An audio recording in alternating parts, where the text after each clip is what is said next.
안녕하세요. 저는 청년사업가로 바쁘게 일하고 있는 30대 여성입니다.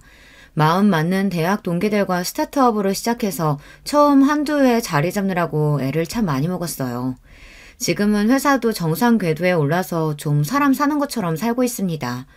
당초 주변 사람들의 예상보다 성장 속도가 더 빨라서 요새는 일하는 재미를 느끼며 지내고 있어요. 딸내미가 세상 무서운 줄도 모르고 대뜸 사업을 시작한다고 걱정이 많으셨던 부모님께서도 요새는 딸 자식 잘 나간다고 어깨 쫙 펴고 다니세요. 저 기죽을까봐 대놓고 말씀은 안 하셨어도 내심 혼기찬 딸 시집부터 갔으면 하셨던 걸 저도 알고 있었거든요. 덕분에 요즘은 결혼 이야기도 쏙 들어갔죠. 지금이야 결혼 생각할 겨를도 없이 제 일하느라 바삐 살고 있지만 한때는 저도 결혼이라는 인생의 중대사 앞에서 많은 고민을 해야 했습니다. 결혼은 사랑하는 사람 하나 믿고 처음 보는 인연과도 가족의 연을 맺어야 하는 일 아닙니까? 내가 선택하지도 않은 인연과 잡음 없이 잘 어우러져 지내는 게 결코 쉬운 일은 아니었습니다. 제 경우에는 특히 결혼을 했더라면 제게는 손이 형님들이 되었을 예비 동서들과의 관계가 그러했어요. 아니 우리가 뭐 알고 그랬어? 좋은 대학 나온 줄 알았으면 애초에 우리가 그런 식으로 행동을 했겠냐고. 그게 왜 꼭 우리 잘못인 건데? 정말 끝까지 뭘 잘못했는지 모르시네요. 제가 어떤 학교를 나왔는지 알든 모르든 댁들이 나한테 한 짓은 사람이 사람한테 하면 안 되는 짓이에요. 그런 것도 모르는 인간들이 제 자식이라고 제대로 키울지.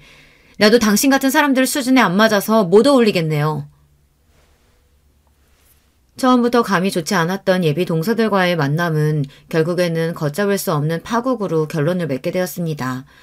사람 마음이라는 게 다른 사람을 대할 때 조건에서 아주 자유로울 수만은 없다는 걸 알지만 그게 다른 사람을 무시하고 업신여겨도 된다는 면죄부가 될 수 있는 것은 아니지 않겠어요. 그런 점에서 저 두 인간들은 정말이지 고약한 사람들이었어요. 도대체 이게 다 어떻게 된 이야기인지 지금부터 자세한 이야기를 들려드릴게요. 시작부터 제 자랑을 하는 것 같아 좀 그렇지만 제가 잘하면서 공부를 제법 하는 편이었어요. 제가 자란 곳은 도시와는 거리가 먼 완전한 시골 마을이었거든요. 요즘도 시골에 아이들 울음소리 듣기가 여간 힘든 게 아니라지만 저 자랄 때도 한창 시골의 학교가 급격하게 줄어들던 시기였습니다. 학교 다닐 아이들이 줄어드는 판국이니 피할 수 없는 현실이었죠. 심지어 제가 나온 초등학교는 인근 읍내를 본교로 하는 시골 깡촌의 분교였어요. 당시에는 이미 전교생이 10명 남짓 한 곳이었으니 제가 자란 배경이 어떤지 이해가 좀 가시려나요? 상황이 이렇다 보니 중학교 진학을 위해서는 하루에 몇 대 마을에 들어오지도 않는 버스를 타고 20분은 좋게 나가야 했습니다. 걸어서는 거의 1시간 거리였습니다. 부모님도 밭일 하신다고 늘 바쁘셔서 학교까지 저를 태워다 주실 수 있는 날이 많지 않았기 때문에 어떻게든 버스 시간을 잘 지켜 등교를 해야 했어요.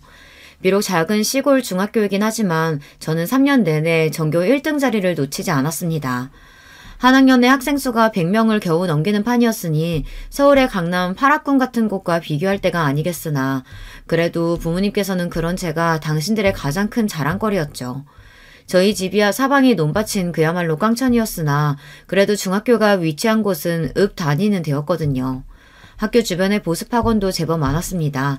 대도시만큼은 아니었어도 대한민국 교육열 높은 것은 어디 가지 않아서 저희 반 친구만 해도 학원 다니지 않은 아이가 손에 꼽힐 정도였습니다. 그 손에 꼽히는 아이들 중 하나가 바로 저였어요. 우리 민정이는 학원도 따로 안 다니면서 집에서 혼자 공부하는 거야? 학교 공부는 학교 있을 때 주로 하고 집에서는 숙제 외에는 따로 하고 있진 않아요. 정말 대단하네. 혼자서 이만큼 학업 성취도 끌어올리기가 쉽지 않았을 텐데. 우리 민정이가 확실히 공부머리가 있나 보다. 집에서 딱히 특별히 하는 게 없다는 건 거짓말은 아니었어요. 아무래도 시험 난이도 같은 것도 경쟁률이 치열한 도시 명문학교들보다야 낮은 편이었겠죠. 그리고 그때까지는 혼자서 공부를 해도 크게 어려움을 느끼지 못한 차였습니다. 선생님 말씀대로 공부하는 게 그렇게 어렵지는 않았으니 사람마다 각자 하나쯤은 타고난다는 재주가 저한테는 공부였던 게 아니었을까 싶습니다. 우리 딸 가진 것 없는 부모 밑에서 태어나 제대로 해준 것도 없는데 혼자서 이렇게 공부며 자기 일이며 똑부러지게 잘해내는 걸 보니 아빠는 우리 민정이한테 참 고맙다. 그럼 우리 민정이가 아빠 엄마 제일 가는 보물이지. 시골에서 농사짓는 부모님 아래 크신 분들이라면 다들 아시겠지만 농사일이라는 게 여간 힘든 일이 아니거든요. 1년 365일 단 하루도 마음 놓고 쉴 수 있는 휴일이 있는 것도 아니고 고된 노동이 정말이지 끝도 없이 이어지죠. 그렇게 몸부셔서라 일하면서도 항상 좋은 결과만을 보장받을 수도 없었습니다. 태풍이라도 한번 세게 불면 된설이라도 맞으면 그해 농작물들을 망치기 일쑤였죠. 오죽하면 풍년은 하늘이 내리는 거라고도 하잖아요. 자연 앞에서 무력한 인간의 존재를 느끼기에 더없이 그만인 일이 아마 농사가 아닐까 싶습니다. 그리 힘든 일을 하시는 분이시니 부모님 두 분 지친 얼굴을 보며 자라는 것이 일상이었어요. 그런 부모님 얼굴에 환한 미소를 짓게 해드릴 수 있는 일인데 공부 잘하는 게 저한테도 자랑이 아닐 수가 없었죠. 워낙 저희 부모님도 자랑거리라고는 공부 잘하는 자식놈 하나뿐이셨을 테니 동네방네 자랑을 하고 다니신 탓에 제가 사는 시골 마을에서 제가 공부 잘하는 걸 모르시는 분이 없으셨습니다. 당시에 저희 부모님도 시골에서 농사 지으시는 분들치고는 젊으신 축에 속하셨으니 소녀 같은 아이가 인근 읍내에서도 가장 공부 잘한다는 게 동네 자랑이 되었습니다. 그렇게 이 집 저 집 기특하다며 옥수수며 고구마며 간식도 잔뜩 얻어먹고 동네 어르신들 사랑 듬뿍 받으며 자랐어요. 어른들 사랑은 잔뜩 받고 자랐지만 안타깝게도 또래 친구들한테는 시기의 대상이 되는 경우가 많았습니다. 아무래도 부모님들 중에서 쟤는 학원 한 번 안 보내줬는데도 전교 1등 하는데 너는 이렇게 뒷바라지 해줘도 왜 이렇게밖에 못하느냐며 타박하시는 분들이 계셨나 봐요. 그 나이 또래 아이들이 제일 싫어하는 게 다른 아이랑 비교당하는 건데 그 애들도 상처가 많았겠죠. 결국 그 원망의 화살이 제게 돌아오는 일이 그리 드물지 않았습니다. 쟤 학원 안 다닌다고 하면서 뒤로는 과외라도 받고 있는 거 아니야? 자기는 뭐가 그렇게 잘났다고 학원도 안 다니고 성적이 저렇게 잘 나오겠어. 그러니까 너 평소에 공부 어떻게 하냐고 해도 학교에서 수업 받는 거 말고 별로 하는 거 없다고 거짓말이나 하고 우리는 뭐 학교 수업 안 듣나? 지만 따로 좋은 거 하면서 자기는 노력 안 해도 머리 좋아서 공부 잘한다 뭐 이런 소리 듣고 싶어서 아무것도 안 하는 척 하는 거 아니야? 지금도 제가 그다지 사교적인 성격은 아닙니다만 어릴 때는 정말 수줍음이 많은 편이었거든요. 친구도 정말 마음이 잘 맞는 저와 비슷하게 조용한 친구 몇몇이 전부였기에 저에 대해 오해하는 친구들도 많았어요. 공부 좀 한다고 다른 애들 무시한다는 식으로 몰아가는 아이들도 있었고요. 그럴수록 더더욱 친구 만드는 데 위축이 되어 더 제가 어울리는 친구들과만 가까이 지내게 되었습니다. 고등학교 진학할 때가 되자 제 주변 어른들이 저보다 더 부산해졌습니다. 특히나 학교 선생님들께서 저를 가만두지 않으셨어요. 그동안 학교에 호출될 일이 거의 없으셨던 저희 부모님도 학부모 연담을 빙자하여 자주 학교로 불려나오시게 되었습니다. 아버님, 어머님, 많이 부담스러우실 줄은 알지만 앞으로 민정이 장래가 달린 문제입니다. 제가 보기엔 민정이는 조금만 주변에서 도와주면 정말 좋은 결과 낼 수 있는 아이예요. 조금만 더 무리하시더라도 서울로 보내주실 수는 없을까요? 저희도 그저 자식 잘 되기만은 바라고 사는 사람들인데 뭔들 해주고 싶지 않겠어요. 그런데 저희 형편이 그렇게 좋은 편도 아니고. 부모님과는 인근 소도시의 명문 고등학교에 진학하기로 이미 상의를 끝낸 상태였어요. 당시 그 지역이 아직 고교 평준화가 적용된 지역이 아니어서 공립학교임에도 시험을 쳐서 성적순으로 학생을 받고 있었거든요. 이 근처에서 공부 좀 한다는 애들은 거의 다 그 학교로 진학을 한다고 해도 과언이 아니었으니 저는 그 정도면 나쁘지 않다고 생각했습니다. 솔직히 당시 저희 집 형편을 고려해 볼 때 그 정도도 부모님께서 큰 결심을 하신 거였어요. 차로 저희 집에서 1시간 이상 떨어진 곳이었어서 무조건 성적 우수 학생으로 선발되어 기숙사에 들어가야 했지만 솔직히 제 성적으로는 무리가 없다고 생각했습니다. 성적 순으로 학생을 선별하는 학교이다 보니 기숙사도 상위 학생들에게 제한하고 받고 있었거든요. 부모님 입장에서도 비록 1시간 거리라곤 하나 어린 딸 자식 타지로 유학 보낼 결심이 쉽지 않으셨을 겁니다. 그런데 학교 측에서는 그보다 더 멀리 떨어진 서울의 명문학교에 저를 보내자고 저희 부모님을 설득에 들어간 겁니다. 솔직히 저는 그게 그렇게 마음에 들지 않았어요. 선생님들 입장에서야 본인들이 가르치는 학생이 더 넓은 세상으로 나갈 수 있는 자질을 갖추고 있는데도 어린 나이에 현실의 벽에 부딪혀 제가 더 욕심을 내지 못한다고 생각하셨을 수도 있어요. 하지만 저도 당시에 겨우 16 어린 나이였습니다. 부모님 품에서 벗어나 멀리 떨어진 곳으로 가고 싶다는 마음이 없었어요. 사실 진학하겠다고 한 학교도 기숙사에 들어가야 한다고 해서 걱정이 많은 터였습니다.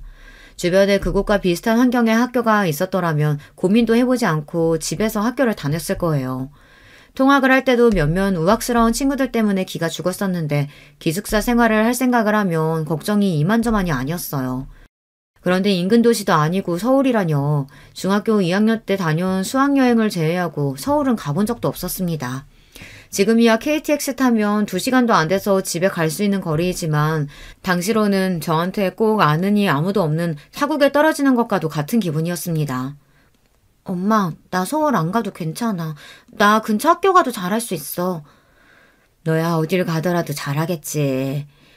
이런 잘난 자식 낳아놨으면서 부모가 돼서 뒷바라지 제대로 해줘야 하는데. 자꾸 부모님들이 당신들 탓을 하시는 것도 보기 싫었어요. 남들 보기에 어떨지 몰라도 전 제가 나고 자란 시골 마을을 정말 사랑했거든요. 나는 이렇게 살고 있어서 행복한데 남들이 왜 더 야단인지. 그리고 다른 사람들이 제 소중한 부모님을 자식 뒷바라지 하나 제대로 못하는 못난 부모 취급하는 것도 싫었고요.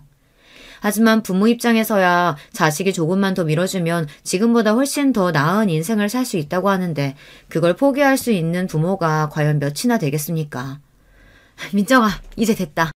우리 학교 출신 선배님 중에서 장래가 촉망되는 우수학생 후원해주고 싶다는 분이 계신데 네 사정 들으시고는 네가 대학 갈 때까지 교육비랑 생활비 지원해주고 싶다고 하시는구나. 담임 선생님 말씀에 저희 부모님들께서는 눈시울까지 붉히시며 감사 인사를 거듭하셨어요.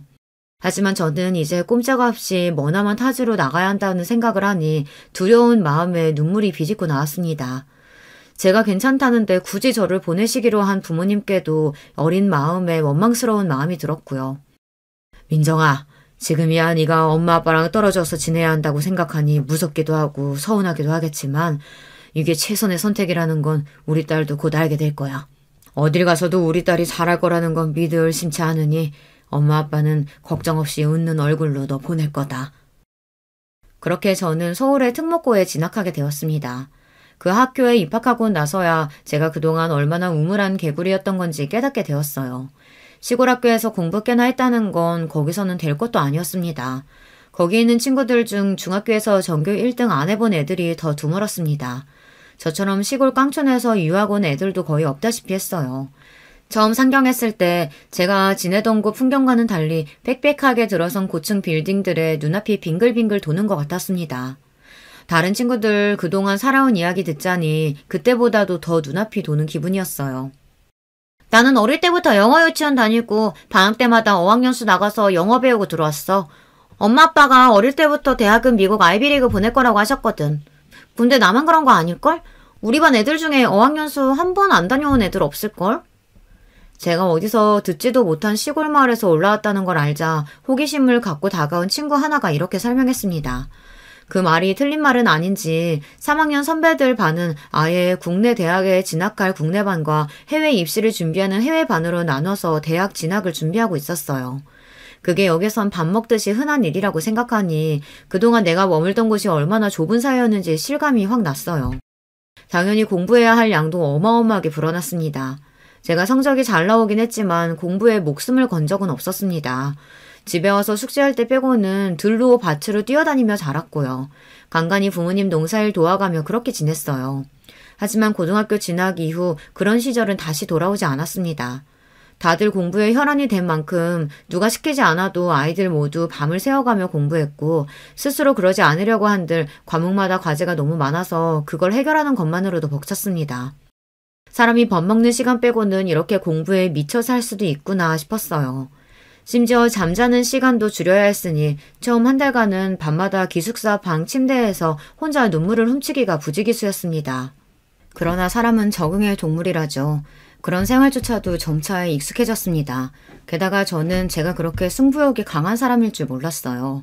아무것도 모르고 들어와서 처음 치른 시험 등수에 충격을 받아 그날은 아무것도 삼키질 못했어요. 그런 등수는 생전 생각조차 못 해봤습니다. 간신히 중위권에 머무른 등수를 보며 비로소 제 투지가 불타오르기 시작했습니다. 나 여기 보낸다고 우리 엄마 아빠가 무슨 수모를 겪었는데 이대로 주저앉을 수는 없었죠.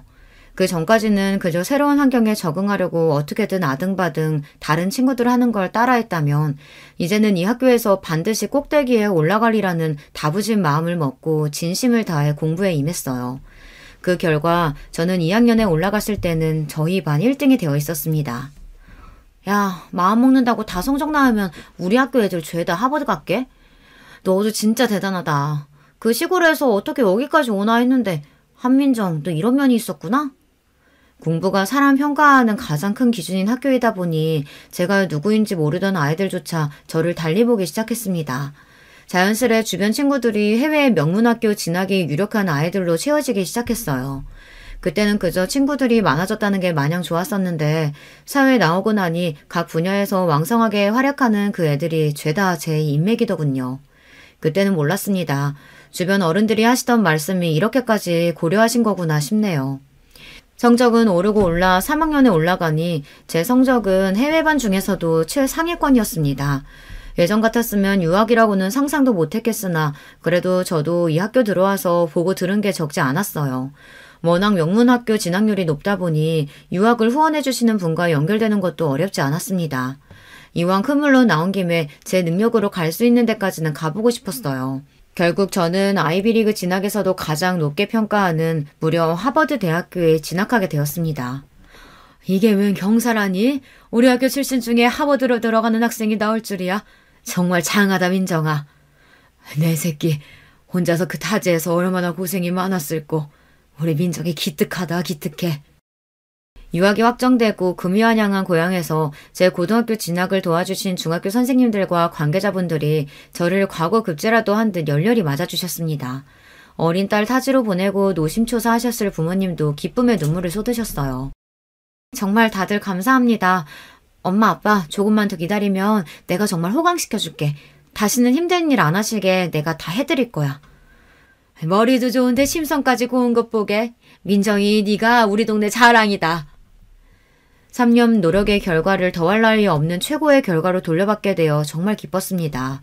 그렇게 시작한 미국 유학 생활도 성실하게 했어요.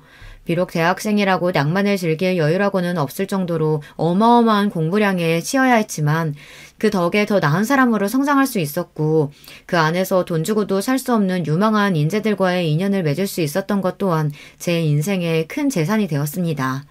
유학을 마치고 국내 유수의 기업에서 사회생활을 시작하면서도 자신감 넘치는 태도로 살아갈 수 있었던 것은 이렇듯 제가 쌓아 올린 것들로 인해 제 자존감도 올릴 수 있었기 때문이겠죠.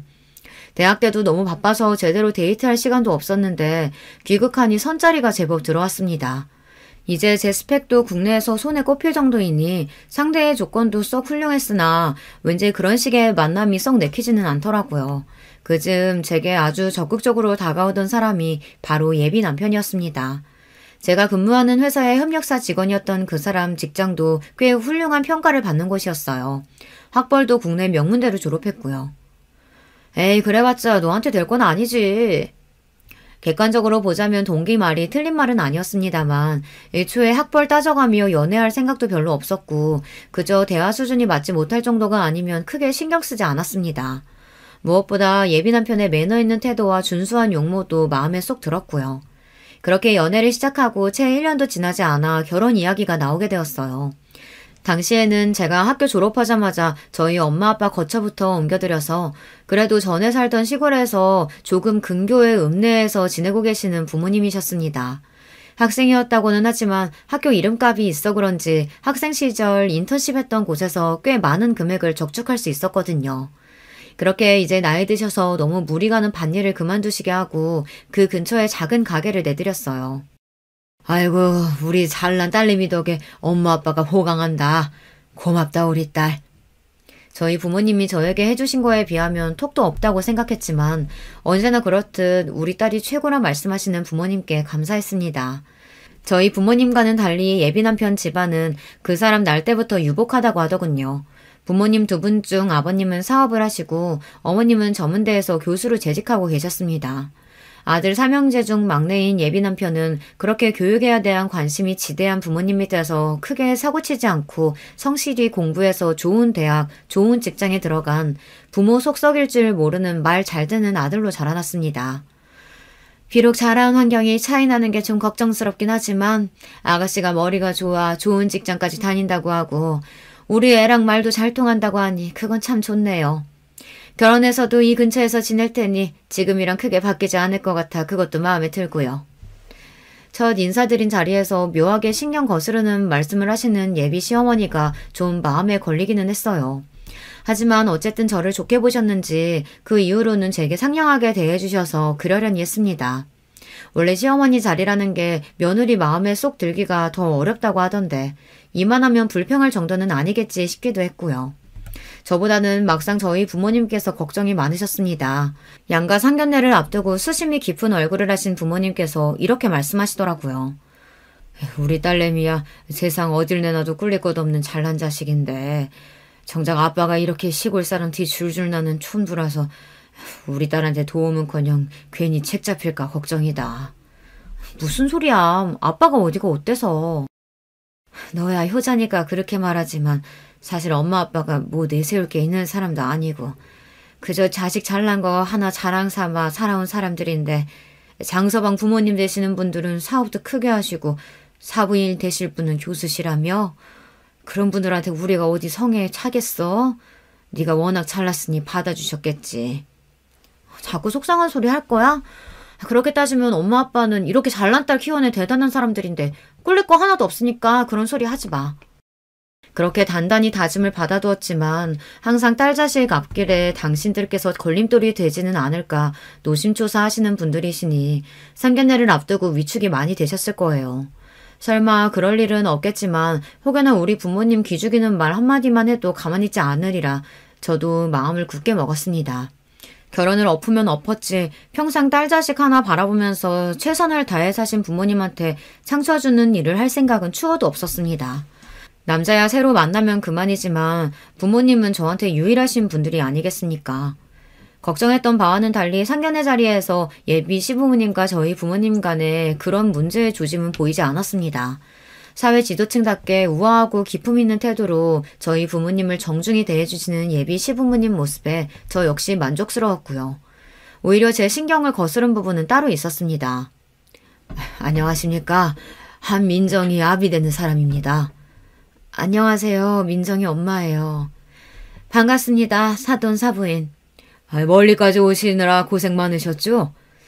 화기애애하게 첫인사를 주고받는 부모님과 예비 시부모님과 달리 저희 부모님 행색을 한번 쓱 훑더니 예비 동서 둘이서 지들끼리 작게 속삭이더라고요. 순간이긴 했지만 둘째 동서라는 여자가 키득거리는 꼴도 분명히 봤습니다. 저희 부모님이 지금은 농사일을 관두셨지만 거의 일평생 농사를 지으셨다 보니 보통 사람보다 피부가 좀 많이 타셨어요. 딸 자식 사돈 될 분들한테 시골 촌뜨기로 보이면 안 된다고 평생 옷에 돈 쓸 줄 모르시는 분들이 좋은 옷도 입으시고 어머니는 아버지까지 닥달해서 며칠 피부 관리까지 빡세게 받으실 정도로 신경을 많이 쓰셨습니다. 그렇더라도 평생을 안고 사신 노동의 흔적이 하루아침에 사라지진 않았겠죠. 두 분 다 시골에서 농사짓던 분처럼 보이기는 했을 거예요. 하지만 그렇다고 그게 예비동서 될 사람 상견례 나온 자리에서 저들끼리 저렇게 예의를 밥 말아먹은 듯 쪼갤 일입니까? 이 자리는 예비 시부모님과 저희 부모님께서 처음 만나는 자리이기도 했지만 예비 아주버님과 예비 동서들과 제가 처음 만나는 자리이기도 했어요. 다들 일이 바쁘다 보니 상견례 전에 따로 시간을 내지 못해 이 자리에서 한꺼번에 해결하게 된 거죠. 한마디로 그 둘의 첫인상은 정말 형편없었습니다. 내 부모 업신여기는 티를 저리 내는 인간들을 무슨 수로 좋게 볼 수 있었겠습니까? 이건 나중에라도 반드시 짚고 넘어가야겠다고 분한 마음을 간신히 억눌렀습니다.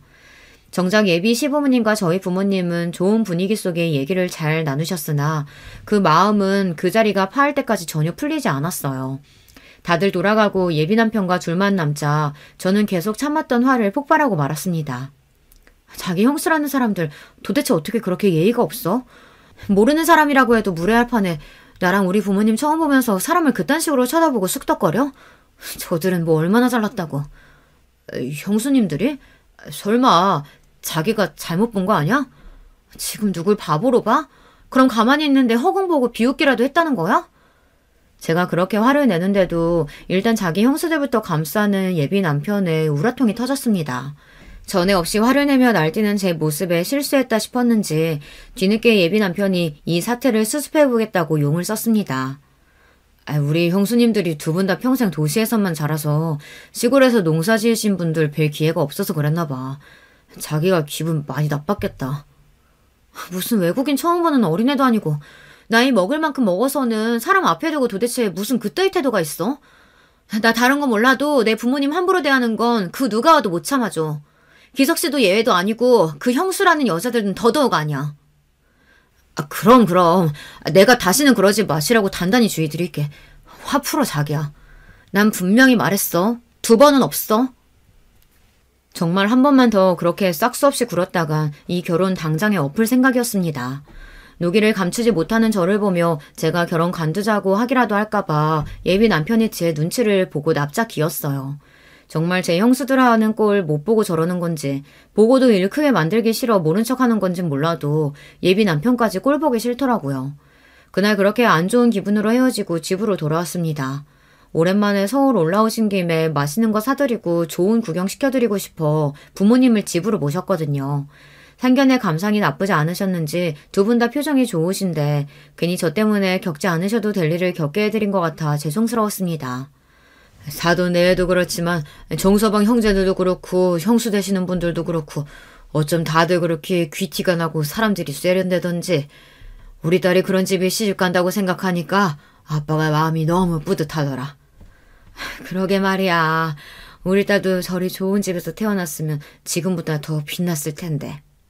하긴 우리 딸은 지금도 빛나지만 신이 나서 말씀하시는 것처럼 그 인간들 속도 그렇게 귀티나는 인간들이었으면 좋으련만 시작부터 사람 겉모습 보고 판단하는 것도 모자라 그걸 숨기지도 못하고 차별하는 꼴을 딱 걸린 판에 그 둘을 좋아하게 되는 일은 요연해 보였습니다. 사람이 작은 부분에서 인성이 보이는 법이라고 하지 않습니까? 어차피 그들과 가깝게 지낼 생각은 애초부터 싹 사라졌고 그저 서로 갈등이 생기지 않을 정도로 거리두는 사이로 지내야겠다고 속으로 마음 정리를 마쳤습니다. 예비 시어머니 말 맞다나 예비 남편이나 저나 서울에 살면서 일하고 있고 예비 시댁 식구들 전부 서울에서 거주하다 보니 결혼 준비하면서도 그쪽 식구들 얼굴 볼 일이 종종 생겼습니다. 특히 이제 곧 동서지간이 될 텐데 얼굴이나 익혀둬야 하지 않겠냐며 예비 동서들이 저를 불러내는 일도 있었어요. 워낙 좋게 감정이 시작된 게 아니니 가급적이면 그 둘만 만나는 일은 피하고 싶었으나 좋든 싫든 곧 가족으로 엮이게 될 텐데 마냥 피할 수도 없는 일이었죠. 듣자 하니 저번 상견례 때 동서가 오해가 좀 있었던 것 같은데 설마 우리가 사돈 되실 분들한테 그럴 리가 있겠어? 혹시나 마음 상한 거 있었으면 풀어 동서.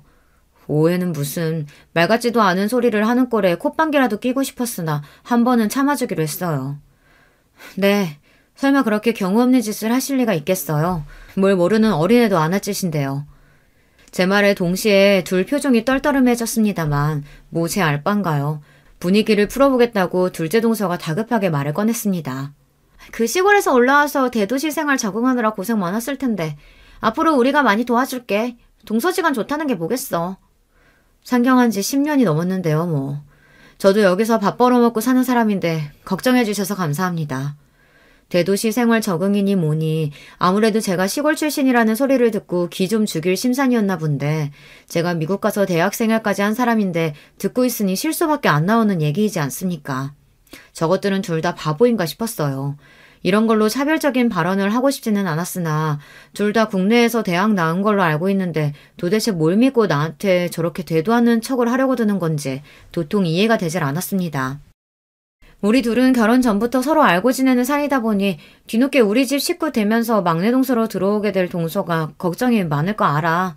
우리도 손이 사람으로서 본을 보일 테니까 동서도 잘 따라줬으면 좋겠어.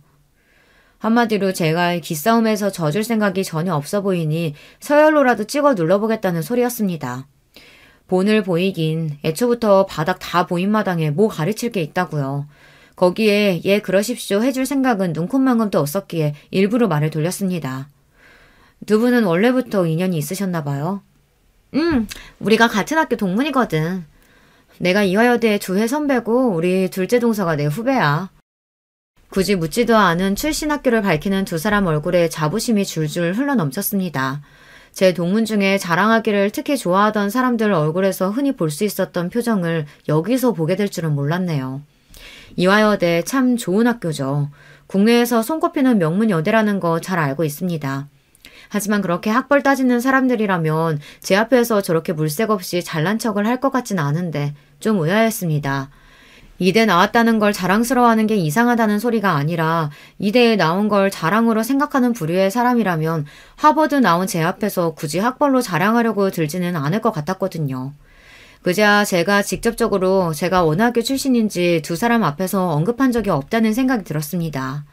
상견례 자리에서도 당연히 예비 남편이 식구들에게 이미 말했겠거니 생각했지 제 입으로 어느 학교를 나왔느니 떠들어댄 적은 없었습니다. 사실 그러기도 참 이상한 일 아닙니까? 밥 먹다 말고 갑자기 제가 하버드대 나왔어요. 뜬금없이 말하는 것도 우습잖아요. 그러고 나서 예비 남편을 만나고는 내내 의문이었던 점에 대해 물어보았습니다. 기석 씨, 혹시 나 어느 학교 나왔는지 집에 얘기 안 했어? 어? 당황해서 되묻는 꼴이 대답이나 마찬가지였습니다. 저는 좀 황당해진 기분으로 다시 물었어요. 아니 왜? 보통 집에서 결혼할 여자 데려온다고 하면 집안 환경이 어떻느냐, 학교가 어딜 나왔느냐 그런 거 제일 많이 물어보는 거 아니야? 아니 그게... 곧장 대답을 못하고 우물쭈물하는 꼴이 의심스럽게 짝이 없었습니다. 그렇지 않아도 처음 예비 시부모님 인사드렸을 때나 상견례 때나 마음 한구석에 찝찝했던 기분이 여전히 남아있었어요. 뭐야? 뭐 때문에 내 학벌까지 숨기고 내가 당신 형수들한테 시골 촌뜨기 취급이나 받고 있어야 하는 건데?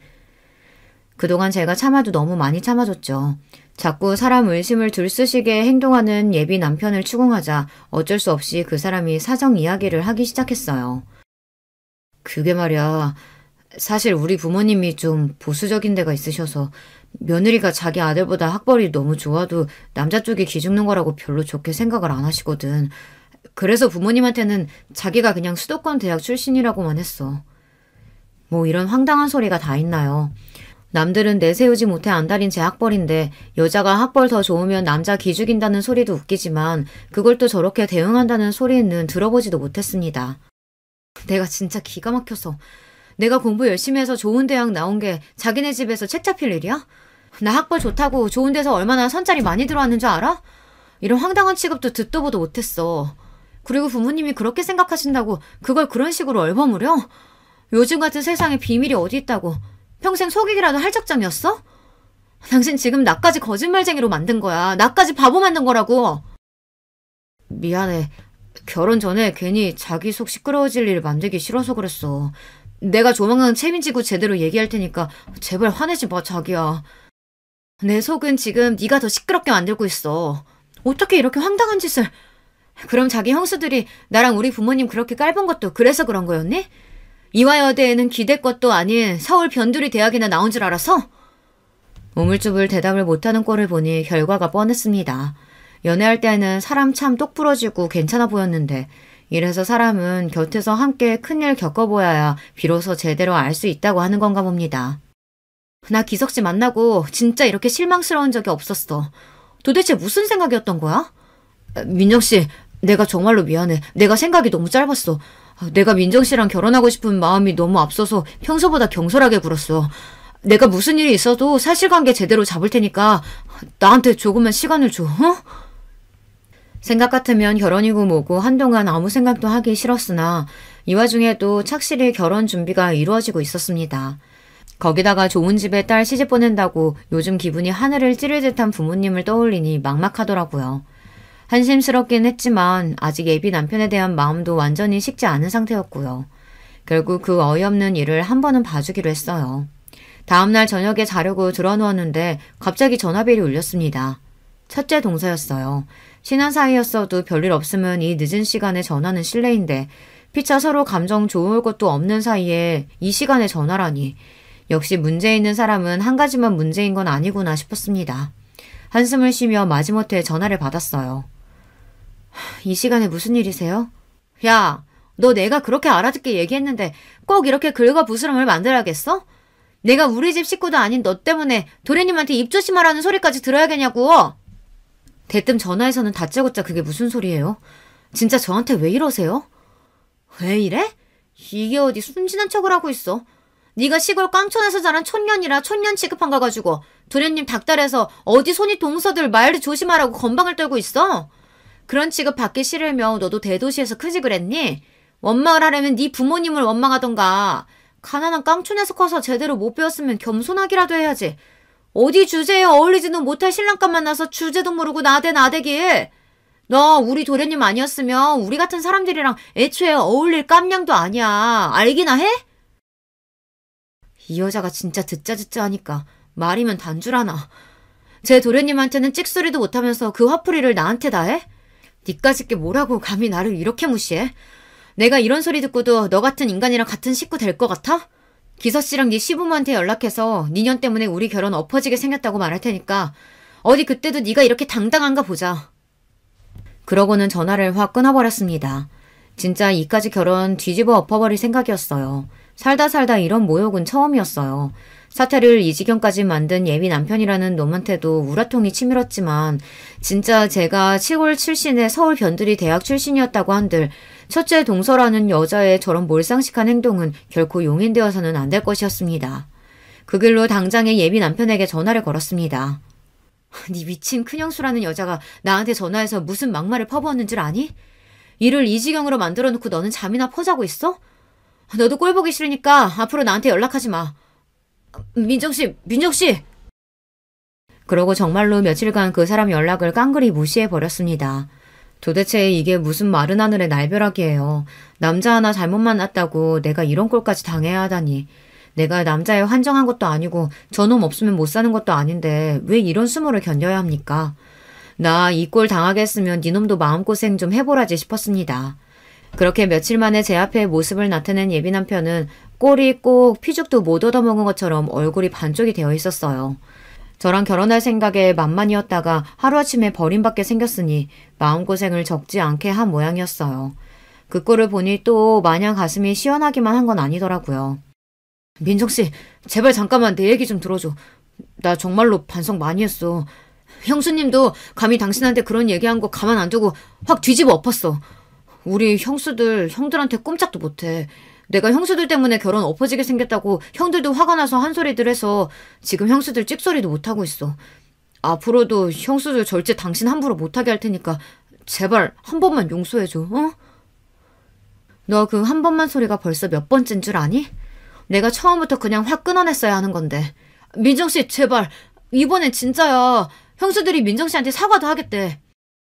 그 인간들 사과가 무슨 의미가 있다고. 다들 꼴도 보기 싫어. 아니야. 안 그러면 자기들도 형들한테 이혼당할 판인데 이제 절대 그렇게 못 가본다니까? 솔직히 예비 남편 말이 더 이상 믿음직스럽게 들리지는 않았으나 그래도 그 두 인간들 기가 팍 죽어서 저한테 머리 조아리고 마음에도 없는 사과하느라 수치심에 부들부들 떨 것을 생각하니 좀 고소하기도 했어요. 그렇게 정말 마지막이라고 다짐을 받아두고 두 형님 내외와 대면하게 되었습니다. 재수씨, 제 안사람이 정말 큰 실수를 저질렀다고 들었습니다. 재수씨 입장에서 얼마나 화가 나고 상처가 되셨겠어요. 제가 대신해서 정말 사죄드립니다. 아주버님께서 잘못하신 것도 아닌데요. 사과할 사람은 따로 있지 않나요? 제 말에 그 자리에 있던 모든 눈들이 두 예비 동서에게 꽂혔습니다. 자기 남편들한테는 꼼짝도 못한다는 말이 거짓은 아니었던지 어지간힘도 아주버님들 눈치를 보는 예비 동서들 꼴이 우스웠습니다. 두 사람이 내키지 않는 표정으로 마지못해 입을 떼었습니다. 그날은 말이 좀 심했어. 그렇게까지 말할 건 아니었는데 내가 좀 흥분했어.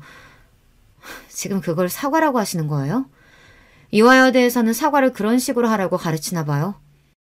결코 호락호락 넘어가 줄 생각이 없던 제게 턱도 없는 사과 같지도 않은 사과였습니다. 자기 딴에는 저보다 못한 인간에게 제 자존심 뭉개가면서 사과했는데 제 반응이 날카롭자 첫째 동서도 그만 제 성질머리를 이기지 못하고 버럭 악을 쓰기 시작했습니다. 사람이 이렇게까지 굽히면 그런가 보다 할 것이지. 니까짓 게 뭐라고 이렇게 건방을 떨어 이 촌년이. 형수님 진짜 미쳤어요? 이 사람이 진짜 제정신이야? 아니 다들 좀 너무한 거 아니에요? 우리는 엄연히 이 집 식구고 저 사람은 아직 남인데 그리고 우리 학벌에 비해 저 사람 조건이 처지는 것도 사실이잖아요. 입 다물어. 내 학벌이 뭐가 그렇게 모자라는데? 대학은 니들만 나온 줄 알아? 대학이라고 다 같은 대학인 줄 아나. 어디 듣도 보다 못한 전문대로도 나온 모양인데 그걸로 지금 어디다 갖다 비비는 거야? 그 말과 동시에 제 졸업장 사본을 그 막대먹은 여자 면상에 철썩 집어던졌습니다. 찰지게 그 여자 얼굴에 갖다 붙은 제 졸업장이 핑그르르 보기 좋은 원을 그리며 테이블 정중앙에 떨어졌죠. 미국 대학 출신이니 당연히 영문으로 적힌 제 졸업장을 보며 어안이 벙벙해진 두 여자 꼴을 보고 있자니 비웃음이 터져나왔습니다. 잘난 이화여대식이나 나와서 영문 졸업장 하나 해석 못하겠니? 니들이 그렇게 무시한 내 대학 졸업장이란다. 하버드? 역시 명문대 출신인 두 예비 아주버님들이 먼저 제 졸업장을 알아보고 눈이 휘둥그레졌습니다. 그 두 여자 입장에서는 얼마나 믿기 싫은 현실이었겠어요. 단박에 현실을 부정하려고 억지를 쓰기 시작했습니다. 도련님이 어딘지 출신 학교 이름도 못 꺼낼 정도로 후진 학교 나온 거 아니었어? 갑자기 하버드는 무슨 하버드야? 어디서 꼴에 졸업장 위조라도 했나 본데 너 그거 범죄야. 야, 네가 말해봐. 저게 위조라는데. 싸늘하게 예비 남편을 돌아보며 제가 말했습니다. 낯빛이 새파랗게 질린 예비 남편은 겨우 입을 떼었습니다. 이 사람 하버드 출신 맞아요. 여기 있는 그 누구보다 학벌로는 대적할 사람이 없는 사람이라고요. 민정 씨한테 들으면서도 설마 했는데 형수님들 이렇게 몰상식한 사람이었어요? 진짜 내 결혼 파토 내려고 작정한 거야 뭐야? 사실 확인을 해주는 예비 남편 말에 그 둘 얼굴이 시퍼렇게 질렸습니다. 이미 저는 파혼할 결심을 굳혔죠. 니들같이 천박한 것들이랑 어울릴 생각 나도 없어. 니들 말대로면 어디 수준 안 맞아서 니까지 것들이랑 내가 어울릴 수 있겠니? 단, 파혼은 다 니들 폐악 때문이니 그 대가는 단단히 준비하는 게 좋을 거야. 애초에 우리가 알았으면 왜 이런 짓을 했겠어? 왜 파혼이 우리 탓인데?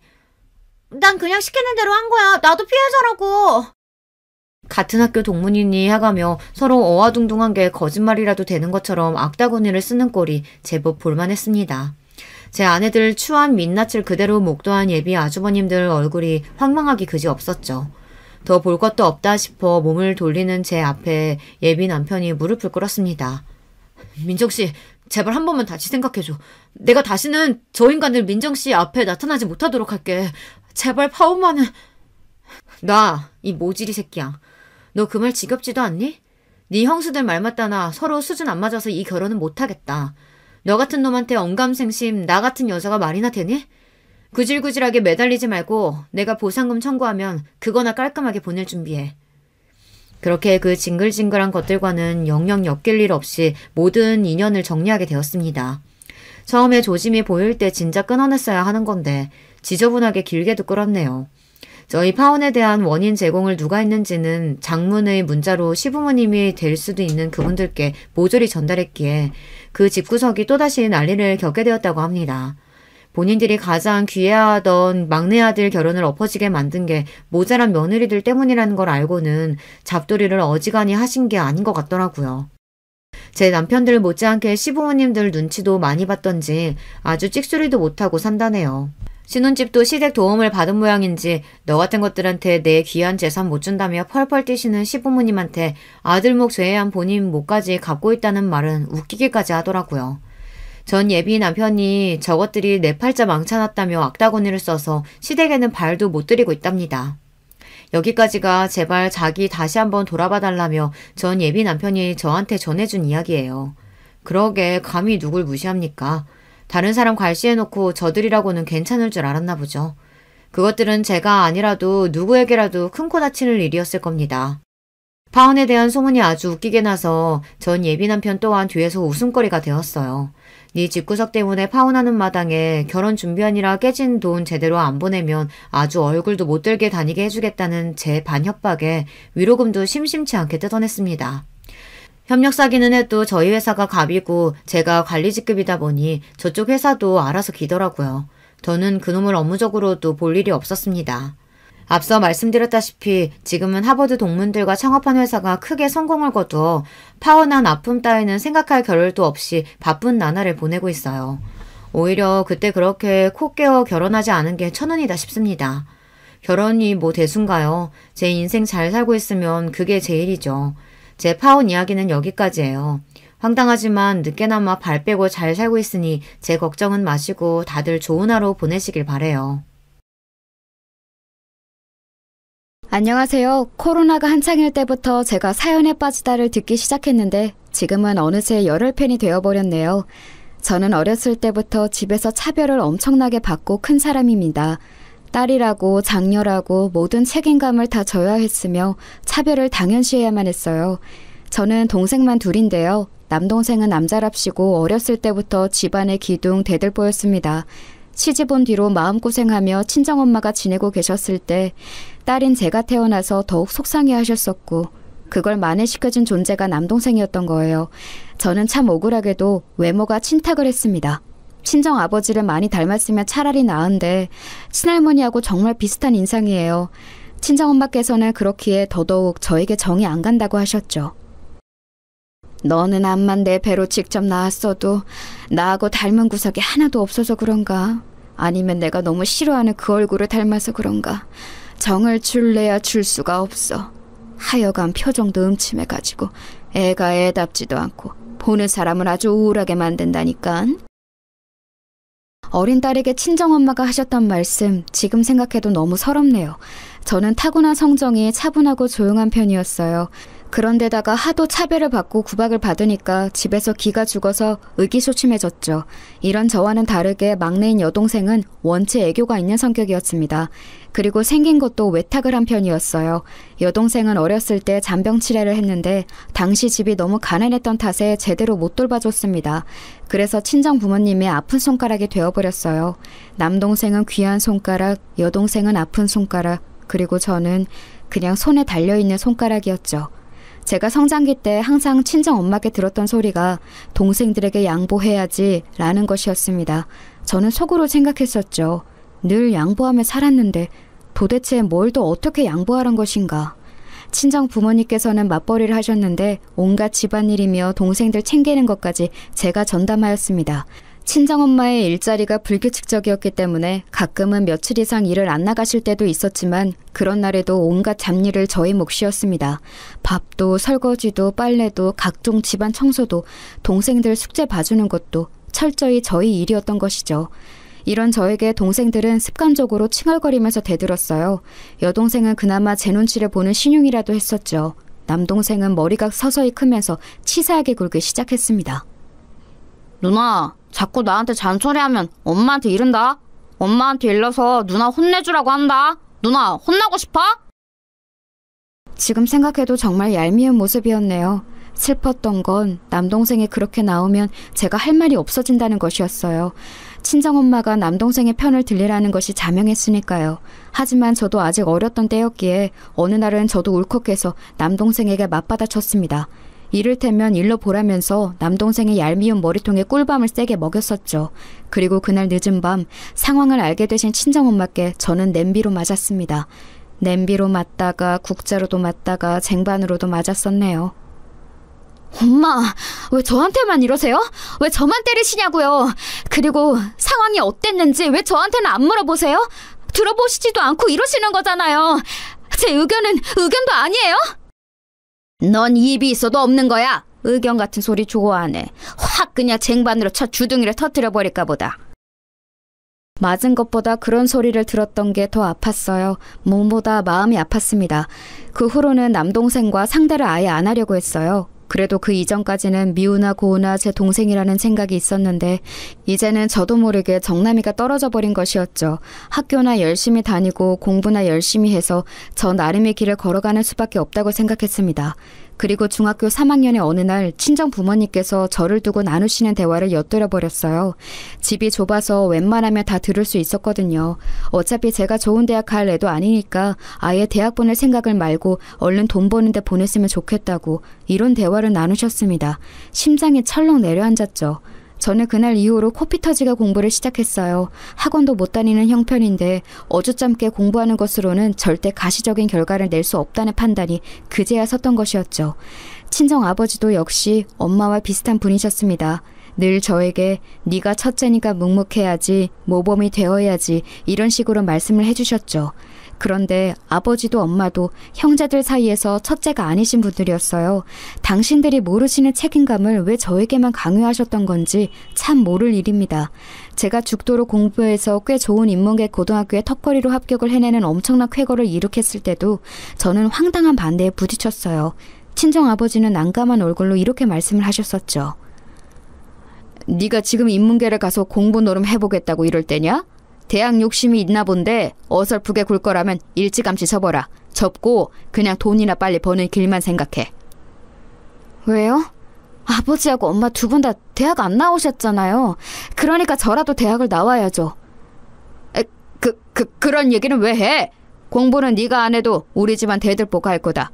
우리 아들내만 믿고 있어. 우리 집안 대들보? 우리 아들냄? 저에게는 단 한 번도 그런 호칭을 써주신 적이 없었건만 입맛이 쓸쓸했습니다. 그놈의 우리 아들은 시간이 갈수록 제 귀에 인이 박혀갔죠. 저는 고등학교 때 이를 악물고 공부를 했습니다. 자식이 없는 형편에도 알아서 코피 터지도록 공부를 하면 부모 입장에서는 너무 고마운 일 아닌가요? 쌍수 들고 환영해야 마땅한 상황 아닐까요? 그런데 희한하게 친정엄마는 갈수록 초조해하셨습니다. 처음에는 제가 인문계 고등학교에서 난다긴다 하는 애들에게 눌려서 성적을 다 망칠 것이라 전망하시고는 저를 비웃으셨지만 끈기를 잃지 않은 제가 점차 성적을 잘 내기 시작하자 반응이 달라지셨던 거예요. 제가 고등학교 2학년이었을 때부터는 아예 작정하시고 악담을 하셨었네요. 너는 네 동생들 뒷바라지 하려고 태어난 거야. 없는 형편에 쓸데없는 짓 하지 말고 빨리 돈 벌어서 네 동생들이나 좀 지원해줘라. 대기업 공장 같은 데 들어가면 좀 좋니? 네가 벌어온 돈으로 우리 아들 공부 좀 편안한 환경에서 지켜보자. 너는 그저 시집이나 잘 가면 되는 거야. 지금 굳이 그렇게 공부한다고 쓸데없이 굴 필요가 없어.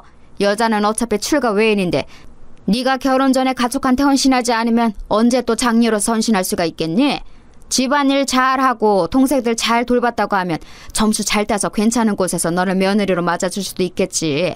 이런 쉬운 길 두고 왜 멀리 돌아가? 그쯤 되니까 저는 친정엄마를 상대하는 것이 제 손해라는 것을 알았어요.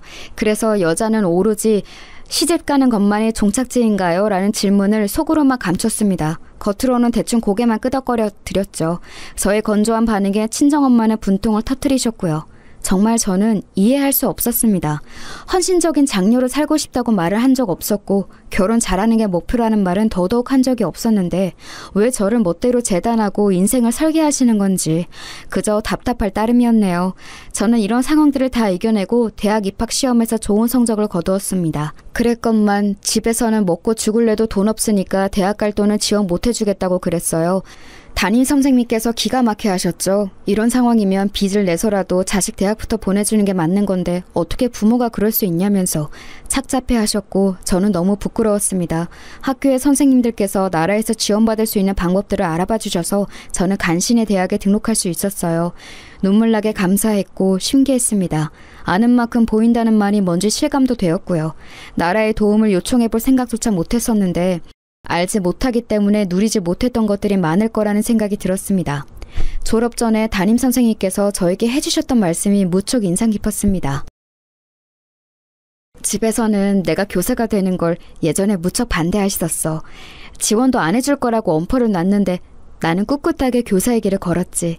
그리고 후회는 없어. 내가 하고 싶은 걸 해냈으니까. 너는 이제 20살이야. 그거 아니?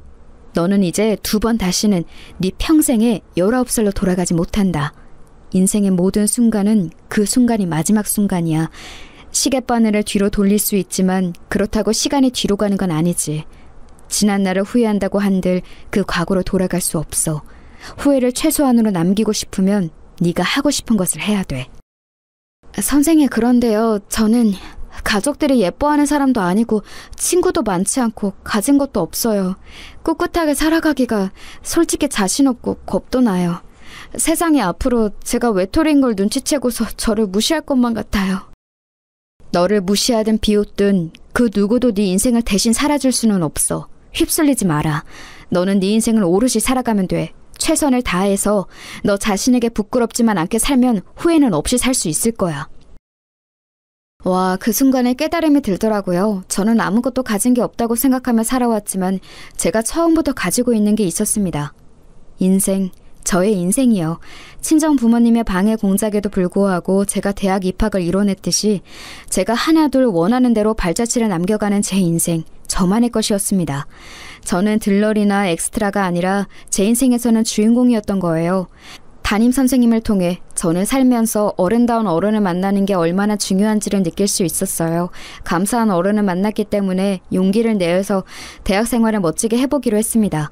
친정 부모님께서는 저를 괘씸해 하셨어요. 명문대에 들어가면 뭘 하냐면서 부모의 최종 허락도 받지 않고 멋대로 대학 등록을 해버린 건 천하의 불효라고 욕을 하셨죠. 저에게 짐 싸서 집을 나가라고 하셨습니다. 저는 정말로 제 가방을 싸서 집을 나섰어요. 팩이 넘치게 짐가방 들고 나갔는데 얼마 못 가서 길바닥에서 엉엉 울었었네요.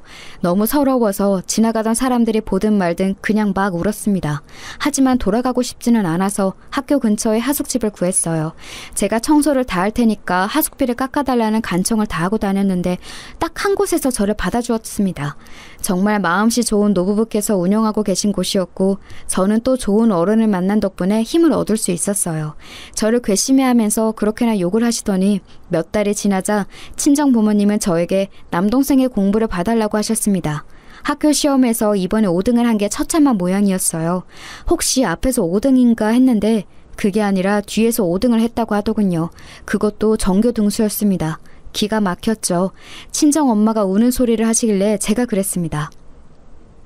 어차피 누군가는 꼴찌를 하는 세상이에요. 그게 우리 집에서 난 것뿐이죠. 있을 수가 없는 일이야. 너는 내가 문제집 한 권 살 돈도 안 줬는데 알아서 공부하더니 대학까지 잘 갔잖아? 그렇다면 우리 집안 머리가 타고났다는 건데 우리 아들은 왜? 어째서 그게 안 되느냐 말이야. 너무 속상해 하시길래 더 대꾸를 안 해드렸건만 남동생을 아예 저 사는 대로 주말에 보내셨습니다. 공부를 알려달라는 것이었죠. 주말이면 저는 아르바이트를 해야 했건만 남동생 때문에 2배로 힘들었어요. 남동생은 의욕도 공부머리도 없었습니다. 그건 여동생 또한 마찬가지였죠. 저는 3남매 중에서 저 혼자 다른 특성을 타고났다는 걸 이때 다시 실감했던 것 같아요. 아무리 시켜보아도 동생들은 공부에 끈기를 붙이지 못했습니다. 친정 부모님은 원통해 하셨고요. 그러던 어느 날 하숙집 주인분들의 지인께서 방문을 하셨어요. 공교롭게도 주인분들께서 잠시 외출을 하신 상태여서 제가 그 손님을 맞이했는데요. 인상이 차분해 보이는 중년의 여성분이셨습니다.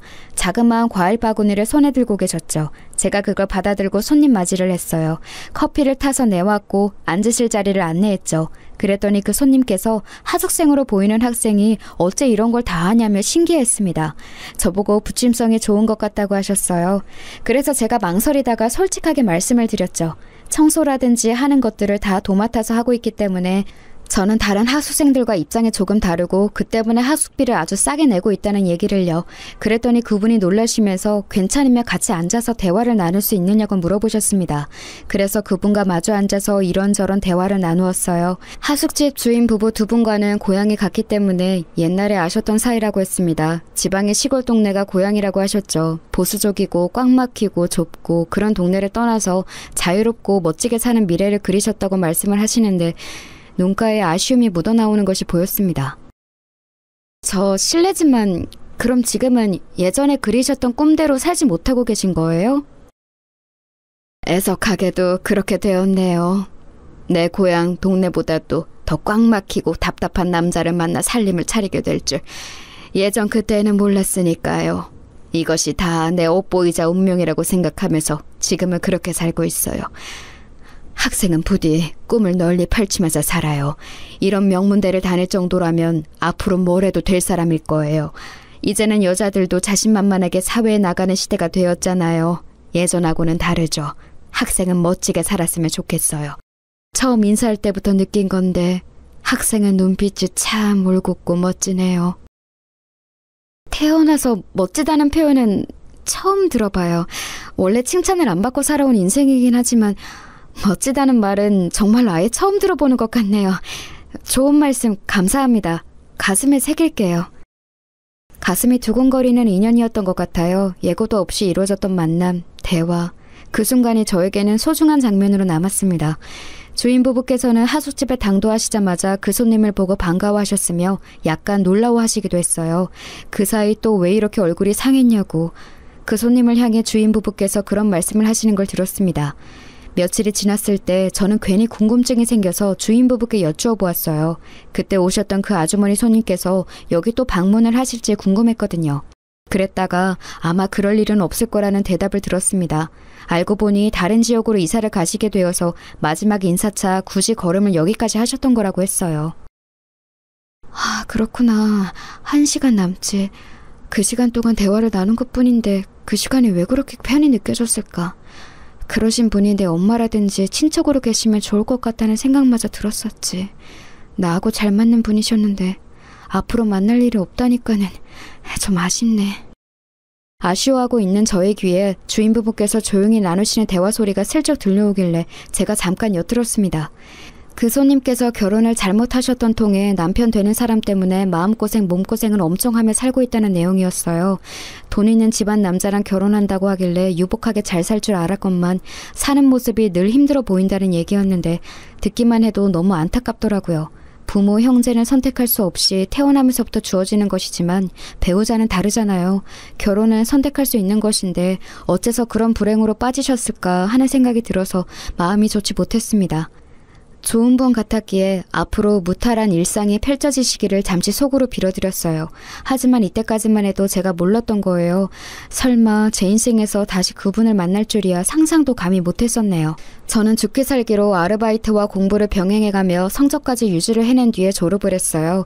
고등학교 은사님들부터 찾아뵈었죠. 특히 고등학교 3학년 때의 담임선생님께서는 제가 봉투를 준비해 갔습니다.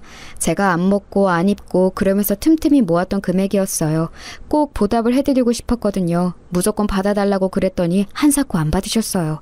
나중에 사회에서 자리 잡으면 그때 밥 한 끼나 사달라고 하시면서 봉투를 다시 저에게 돌려주셨습니다. 이런 대가를 바라고 저를 위해 준 것은 아니었다고 딱 잘라서 말씀하시더군요. 너무 감사했고 또 한 가지 인생을 배운 것 같아서 가슴이 벅차기도 했어요. 그런데 이런 감동도 잠시 친정 식구들은 저에게 돈을 요구했습니다. 도저히 앞날이 막막해서 안 되겠으니까 식당이라도 차려야겠다고 친정 부모님이 그러셨던 거예요. 식당 차리는데 보태달라고 저에게 요구하셨어요. 친정엄마가 저에게 대학 잘 보낼 만큼 잘 키워준 값을 해내야 할 때라고도 하셨죠. 대학 가지 말라고 난리를 치실 때는 언제고 이제 와서 대학을 운운하시다니 어이가 없었으나 저를 낳고 키워주신 것은 맞으니까 집에서 장사를 시작한다는 것을 모른 척하는 건 아니라고 생각했어요. 사회 초년생이었던 저는 간식 한 번 안 사먹고 모은 돈 500만 원을 마련해 내어드렸습니다. 누가 보면 그거 엄청 약소한 금액 아니냐고 하시겠지만 저에게는 피눈물 나게 소중한 금액이었어요. 게다가 당시로 보면 지금보다 500만 원의 가치는 훨씬 컸거든요. 그 돈이 보태어져서 작은 식당이 마련되었습니다. 사람 쓸 돈 없으니까 틈틈이 와서 일하라고 친정 부모님은 그러셨죠. 근데 저는 일 다니는 직장인이었기 때문에 정말 힘들고 피곤했어요. 그래서 힘들다고 딱 한마디 했었더니 친정엄마가 화를 내셨었죠. 동생들은 일머리 없어서 시켜도 소용없다고 그러니 저밖에 없는데 제가 이러면 어쩌냐는 거냐면서 난리를 치셨습니다. 설마 작은 식당 소일거리도 못 해내는 젊은 애들이 있을까 싶지만 제 동생들이 진짜로 그랬습니다. 참고로 남동생은 전문대를 가려다가 친정아버지가 우리 아들 전무대 못 보낸다고 그러셔서 재수를 했어요. 없는 형편에 재수라뇨. 등골이 휘는 짓이었죠. 재수 끝에 대전에 있는 4년제 대학에 들어갔습니다. 그 대학의 이름을 들어도 대부분의 사람들은 모르는 곳이었죠. 남동생은 군대를 갔다 와서 복학을 미루더니 기어이 자퇴를 했어요. 밑빠진 독에 물을 붓는 것도 정도가 있지 아예 갱생이 안 되는 듯 싶었습니다. 피곤한 와중에도 식당에 와서 청소를 하던 제가 남동생이 아르바이트도 안 하면서 자기 개발을 한답시고 영어학원이나 다니고 있다는 소식에 하도 어이가 없어서 피식 웃고 말았네요. 그럼 한마디로 걔는 고졸인 거네요? 최종 학력 고졸? 너 말 조심해. 너는 우리 아들 좋은 기운 다 빼앗아 가놓고 그래서 다 누려놓고 그렇게 비웃으면 마음이 편하니? 제가 무슨 좋은 기운을 다 빼앗아 갔다는 거예요? 저는 항상 아등바등 혼자 노력해온 거예요. 우리 아들 앞에 네가 태어났기 때문에 좋은 기운을 가로채 간 거야. 명문대 간판? 그거 원래 우리 아들 거였는데 네가 빼앗아 가놓고 어쩌면 미안한 게 하나도 없이 당당하니? 진짜 미칠 노릇이었습니다. 간만에 다시금 느꼈죠. 말이 안 통하다는 것을요. 전문대를 다니고 있던 여동생은 집에서 통학하는 게 답답하다면서 어느 날 미리 언질도 없이 제 자취방으로 왔었어요. 졸업하고 취업한 이후로 얻은 아담하지만 소중한 제 보금자리였는데 여동생이 멋대로 들어누웠죠. 좁은 공간을 잘도 어질렀으면서 청소를 한 번 안 했습니다. 머리카락이라도 치워야 하는 거 아니냐고 그랬더니 여동생이 어리둥절해하면서 물었어요. 내가? 대체 내가 이걸 왜 치워? 언니가 있는데? 청소 전문은 원래 언니잖아. 눈 동그랗게 뜨고 하는 소리가 너무 얄미워서 머리에 꿀밤 세게 먹이고 잔소리를 했습니다. 제발 정신 차리고 앞가림 똑바로 하라는 얘기를 해줬더니 이튿날 그걸 친정엄마께 다 일러바쳤더라고요.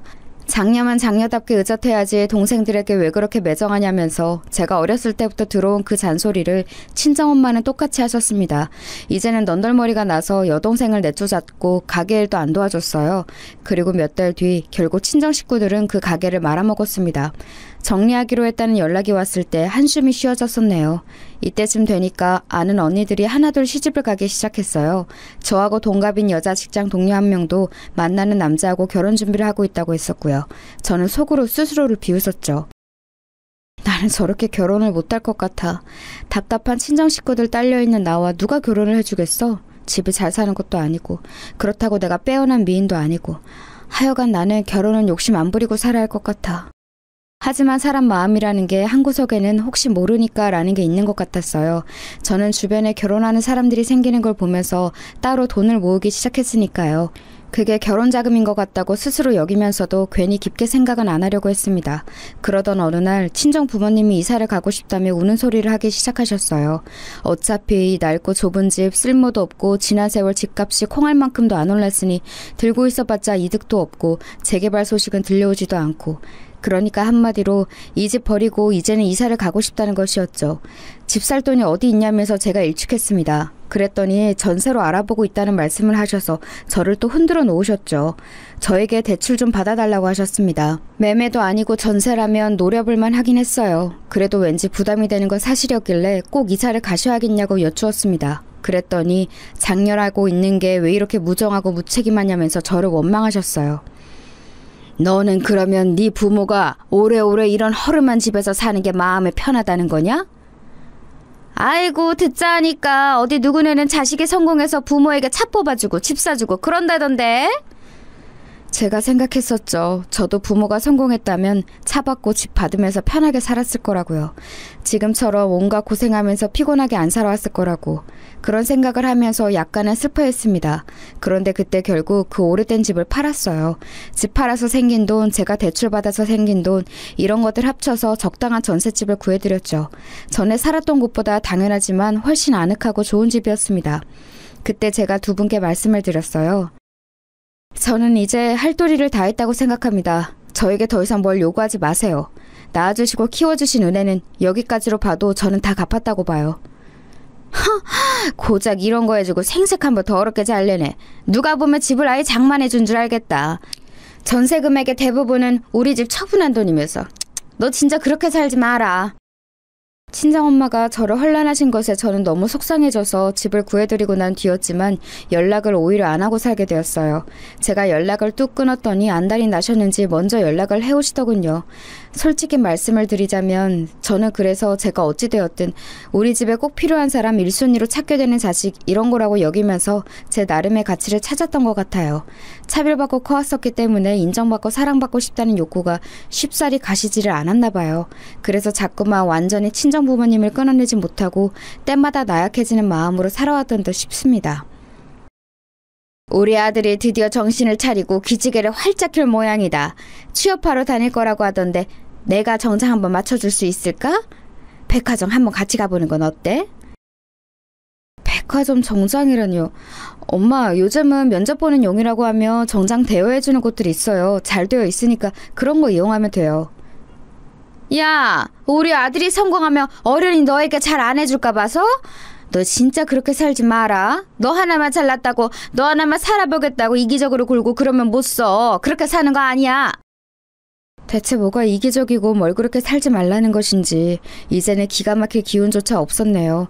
이런 와중에 제 여동생, 웬 근본도 알 수 없는 양아치 같은 놈과 눈이 맞아서 혼인신고부터 덜컥 해버렸습니다. 친정 부모님이 그 놈을 마음에 안 들어 하시니까 여동생이 아예 혼인신고부터 저질러 버렸던 거예요. 그래 놓고서는 저에게 결혼식 올려야 하니까 돈 달라고 연락을 해왔습니다. 다른 것도 아니고 결혼식을 하면 어차피 축의금으로 다 갚는데 왜 못 도와주냐면서 엉엉 울더군요. 왜 그랬겠나요? 당연히 그만큼 축의금을 못 거둘 거 아니까 그랬죠. 신혼살림은 그놈이 원래 살던 월세방에서 같이 살 거라고 했습니다. 어이가 없더라고요. 있는 돈 뒤져서 300만 원을 여동생에게 주었어요. 그랬더니 꼴랑 이거 주는 거냐면서 저에게 쌍욕을 했습니다. 받지나 말고 욕을 하든가 여동생이나 친정엄마나 너무 비슷하다는 생각이 들었네요. 그런데 그 300만 원을 비롯한 결혼자금을 들고 그놈이 도망을 가버렸어요. 연락두절이 되었죠. 그놈의 가족이라고 알았던 사람들도 알고 보니 다 가짜였다면서 여동생이 망연자실했습니다. 진짜 미치는 줄 알았어요. 가족 때문에 진절머리가 났습니다. 남동생은 자꾸 취업에서 미끄러지고 있었는데 친정엄마는 제 탓을 하고 계셨죠. 제가 취업운 돈 다 빼앗아갔기 때문에 자꾸 이런 결과가 나는 거라고 하셨습니다. 이래서 첫째를 딸로 낳는 게 아니었는데, 내가 너를 그때 낳는 게 아니었는데, 이런 하소연이나 하시길래 제가 적극적으로 장만을 도와드렸던 그 전셋집에 모처럼 들렸던 저는 자리를 벅차고 나왔었죠. 얼마 후에 제 인내심을 시험하는 일이 있었어요. 저희 친정이 오래 살았던 옛날 그 집, 거기가 희한하게 집값이 좀 오른 거예요. 친정 부모님은 난리가 나셨죠. 곡소리를 내셨어요. 제가 만약에 전셋집 구하는 것을 도와주지만 않았어도 그 집을 그때 안 팔았다고, 가만히 앉아서 돈 벌 수 있었는데 저 때문에 기회를 놓쳤다고 저를 원망하셨습니다. 그래서 제가 이때 선언했던 거예요. 앞으로 연락하지 말라고요. 안 보고 살자고요. 그게 최선의 방법임을 굳이 제가 외면하면서 살아온 세월이 아까웠습니다. 저를 원망하는 친정 식구들과 연락을 끊은 이후로 저는 남자친구를 새로 사귀게 되었어요. 처음에는 몰랐습니다. 남자친구와 제가 설마 특별한 인연이 있을 줄 말이죠. 정말 딱 한 명 겹치는 지인이 있어서 우연히 안면을 트게 되었다가 얘기가 잘 통하길래 사귀게 되었고 몇 달 지났을 때 결혼 생각을 하게 되었어요. 네, 바로 이 사람이 제 남편이 되었죠. 나는 네가 그간 어떤 인내심을 가지고 살아왔을지 얘기를 들으면서도 감히 짐작이 안 간다. 내가 너였으면 진작에 뒤집어 엎었을 거야. 자식 농사 너 하나 성공한 것 같은데 네 부모님께서는 그 사실을 모르시는 것 같네. 나도 처음에는 그렇게 생각했었는데 지금은 아닌 것 같아. 사실은 알고 계시지만 인정하기 싫으신 게 아닐까 싶어. 나는 아무것도 아닌 손가락이니까 나만 밥그릇 잘 챙기면서 사는 게 싫으시겠지. 지난 세월 결국은 내 노력을 알아주실 거라고, 나를 인정하고 사랑해 주실 거라고 헛된 희망을 품어왔던 게 너무 바보 같아. 부질없다는 걸 몰랐어. 남편 앞에서는 속마음을 다 말할 수 있었어요. 편하고 의지가 되었습니다. 그래서 꼭 결혼하고 싶었건만 친정 식구들이 결사 반대를 했던 겁니다. 상견례 자리 마련할 거라고 연락을 했더니 고작 그런 남자와 결혼하는 게 말이나 되냐면서 친정아버지가 화를 내셨어요. 그러더니 남동생이 전화를 받았고요. 저한테 섣불리 결혼하는 건 아닌 것 같다면서 그런 소리를 했습니다. 본인이나 잘할 것이지 저에게 그런 충고를 하는 게 어이가 없었네요. 그리고 바로 그때 친정엄마가 이렇게 외치시는 소리가 들려왔던 겁니다.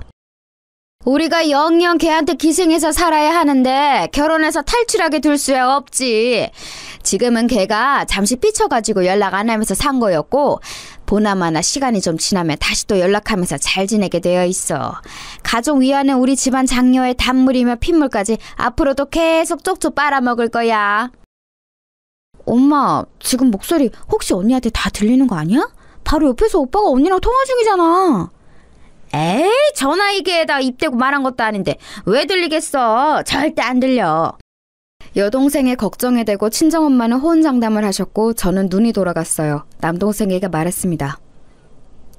야, 네가 엄마한테 전해드려. 다 들렸다고. 잘 들었다고. 앞으로 나는 당신 딸 아니고 한 가족도 아니라고. 그렇게 말씀 잘 드려라. 누나, 뭔가 지금 오해가 있는 모양이야. 엄마가 반쯤 장난으로 저렇게 말씀하신 거겠지. 어이없는 변명을 들을 가치도 없어서 전화를 끊었고 한참을 울었네요. 그래서 상견례 아닌 상견례 자리에는 저만 나갔어요.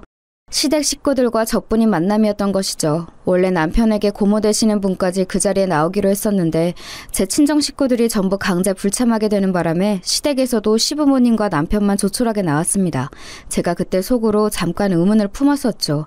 상견례 자리에 웬 고모? 특이하다 싶었건만 이 집안이 장난 아닌 곳이었던 거예요. 한마디로 시집살이를 엄청 시키면서 시자 유세를 떠는 곳이었습니다. 시아버지의 오만한 인상과 시어머니의 소심한 인상이 대비되어 보이면서 일목요연해지더군요. 그런데 제가 그 자리에서 시어머니를 빤히 쳐다보다가 기시감을 느꼈어요. 그러다가 깨달음이 왔죠. 그건 시어머니와 제가 동시에 느낀 것이었습니다. 서로 놀란 눈빛을 교환했어요. 왜냐하면 시어머니께서는 바로 제가 옛날에 대학 다닐 때 살았던 하숙집에서 맞이했던 그 손님이셨기 때문입니다. 너무 놀라서 제가 입을 틀어막았는데 시어머니께서 그때 눈짓을 보내시면서 남몰래 검지를 입에 대셨어요. 비밀이라는 그 제스처, 저희의 인연을 지금 이 자리에서 꺼내지 말라는 신호였습니다. 저는 알겠다면서 고개를 살짝 끄덕였고 시어머니와 초면인 것처럼 행동했어요. 하지만 가슴은 막 두근거리고 있었죠. 시아버지께서는 목소리나 말투, 표정 같은 게 전부 괄괄하신 분이셨습니다. 아들 녀석이 나이 먹도록 결혼하겠다고 인사시키는 여자가 하나 없어서 뭔가 잘못된 거 아닌가 싶어서 걱정이었건만 드디어 결혼하겠다는 소리를 듣게 됐네. 대학을 아주 좋은 곳으로 나오셨어. 집안 사정인지 지랄인지 때문에 아무도 안 나온 그쪽 가족들은 좋은 대학 나온 사람이 한 명도 없다던데? 군계 일학이야 뭐야? 네? 네. 군계 일학은 저에게 맞지 않는 표현 같고 그저 어쩌다 보니 운이 좋았습니다. 제가 장녀이다 보니까 책임감을 안고 살아왔는데 그러면서 가족들하고 마찰이 좀 생겼어요. 결혼에 대해서도 의견이 맞지 않아서 부득불 오늘 저 혼자 갑자기 자리하게 된 점 다시 한번 죄송하게 생각합니다. 말하는 본세가 명문대 나온 여자 맞네. 단정하고 똑부러져. 그런데 나는 개인적으로 여자가 그렇게 똑똑하고 잘난 건 별로 안 좋다고 봐. 안 좋다고요? 실례지만 왜 그렇게 보시는지 여쭈어볼 수 있을까요? 이유야 한도 끝도 없지. 여자란 자고로 집안일 잘하고 자식 건강하게 낳아 키우고 늘 지아비를 공경하고 지아비의 가족 역시도 공경하고 겸손하고 나대는 법 없이 함부로 말대꾸하지 않고 그런 게 최고야. 그게 바로 모든 남자들이 원하는 최고의 신부감이지. 그런데 그런 여자가 시대가 바뀌면서 점점 줄어들고 있기 때문에 복날에 개 패듯이 한 번씩 손을 봐주면서 길들여야 돼. 요즘은 이런 수고로움이 필요해졌어. 세상에나 당초에 제가 무슨 소리를 들은 건가 싶어서 잠시 머리가 지끈거렸습니다. 그때 남편이 테이블 아래로 몰래 제 손을 잡아왔고 슬쩍 눈이 마주치자 저에게 입모양으로 무시해라고 말을 해왔어요. 그러자 저도 모르게 피식 웃음이 날 뻔했네요. 남편이 말하기를 회사 일 때문에 일본에 가 있는 자기 형은 친탁을 했고 자기는 외탁을 했다고 했는데 과연 그게 맞는 것 같았습니다. 시어머니를 뵈니까 확실히 남편하고 느낌이 비슷하더라고요. 시아버지란 분이 못이 충격적이긴 했으나 남편이 변함없이 좋았고 무엇보다 시어머니를 이런 식으로 다시 재회한 것이 신기하고 놀라워서 이건 필시 인연이라는 생각이 들어서 시간 끌지 않고 바로 결혼을 해버렸어요. 친정 식구들은 제 결혼을 앞두고 난리였죠. 결혼식에 설마 안 부를 거냐면서 거품을 물고 발작을 해댔습니다. 저한테 또 무정하고 냉정하다고 그러더군요. 지긋지긋했어요. 예전 같았으면 또 마음이 흔들렸을 텐데 이제는 남편이 있었기에 저의 새로운 가정을 꾸리고 싶다는 소망으로 제 친정 식구들을 외면할 수 있었습니다. 그런데 결혼식을 목전에 두고 친정 식구들이 제가 아직 정리 전이었던 자취방으로 총출동을 한 거예요. 당황한 저는 당장 돌아가달라는 말만 반복했죠. 그러나 친정 식구들은 완강했습니다. 멋대로 이렇게 결혼할 거라면 식장에 찾아가서 깽판을 치겠다고 하더군요. 와, 그 말을 듣는데 진짜로 눈물이 핑 돌더라고요. 왜 이렇게 이 사람들은 나에게만 잔인할까 이런 생각이 들었네요. 그리고 저는 이미 과거를 벗어난 저였습니다. 저는 제 자취방으로 밀고 들어오려던 친정엄마를 떠밀었어요. 강하게 떠밀자 바닥에 나뒹구셨죠. 남동생이 그걸 보고 눈이 뒤집어져서 저에게 달려들더군요. 어렸을 때부터 시건방 적던 이 녀석을 제대로 교육해줄 때였어요. 하도 온갖 고생을 하며 만성피로에 시달려온 저라 저는 체력을 기르기 위해 복지센터에서 운영하는 운동 프로그램을 꽤 들어온 참이었습니다. 남동생 같은 백수 따위가 덤빌 상대가 아니었죠. 개고생하면서 살아온 노동자 펀치 한번 맞아볼래? 너 오늘 죽었어. 네 재산 날을 네가 잘 찾아왔구나.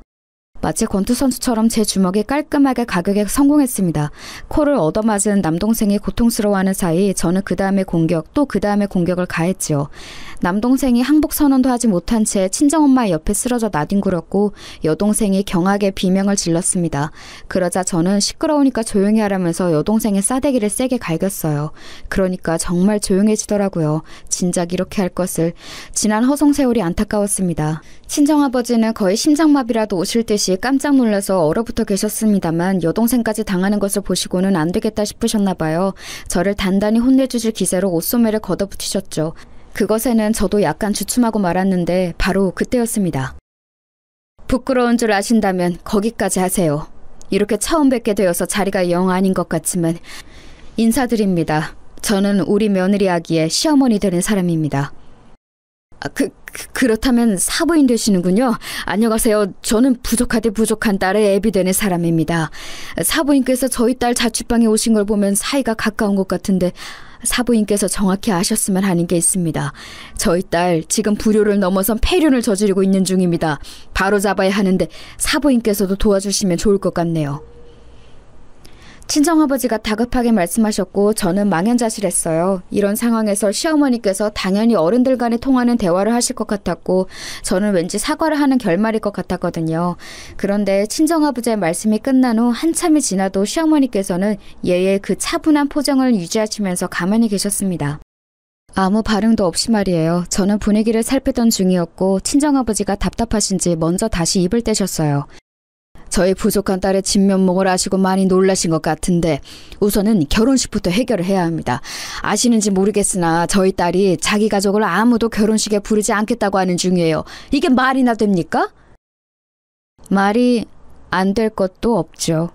이미 식장에는 신부에게 양친이 없다고 말을 해놨는데요. 길게 설명하기 귀찮으니까 저희 아들이 그렇게 말을 해놓았다고 해요. 예? 어떻게 그런... 그건 말도 안 됩니다. 그딴 결혼식 용납할 수 없습니다. 사부인께서도 생각을 달리 하시죠. 용납을 하면 어쩌고 안 하면 어쩔 건가요? 결혼식장에 오셔서 부모 노릇을 제대로 못한 탓에 딸에게 외면당했다고 그렇게 떠들기라도 하실 참인가요? 저도 솔직히 잘난 사람 아닙니다. 아니, 못난 구석만 가득합니다. 하지만 저희 며느리 아기를 지난 세월 너무 힘들게 몰아붙이기만 하신 이 잘난 가족들에게 한마디 할 정도의 자격은 된다고 생각합니다. 그러니 꼴값 떨지 마시고 집구석에 돌아가서 반성이나 하며 사세요. 며느리 아기, 이제 저희 식구입니다. 그때 정말 가슴이 터질 것만 같았어요. 시어머니께서는 남몰래 손을 살짝 떨고 계셨고 긴장된 얼굴이셨지만 말씀을 차분하게 다 뱉으셨고 친정아버지에게 가하신 타격은 엄청났습니다. 말문이 막히신 친정아버지 그리고 나머지 식구들은 시어머니 앞에서 입술만 깨물면서 조용히 자리를 떴어요. 저 사는 곳을 따로 한번 보고 싶어서 찾아오셨다는 시어머니 너무 감사했습니다. 그 손을 잡고 제가 한참 울었는데 시어머니도 어느새 울고 계셨어요. 결혼 전에 많은 대화를 또 나눴었네요.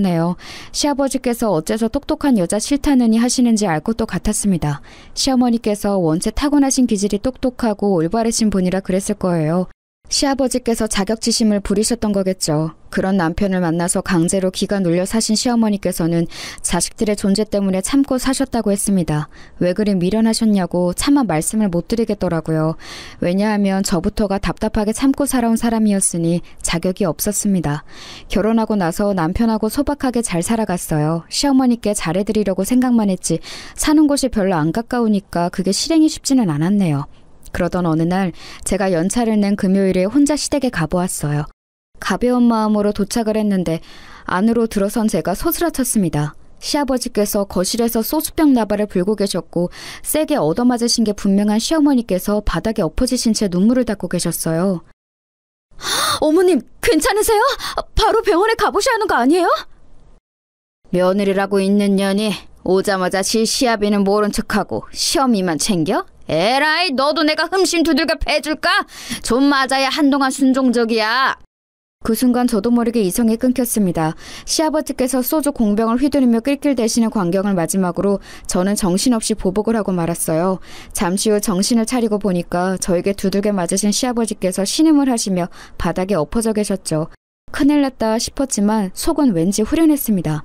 그건 시어머니께서도 마찬가지였나 봐요. 놀란 눈으로 저를 쳐다보셨는데 고맙다는 뜻으로 눈가가 촉촉해져 있었으니까요.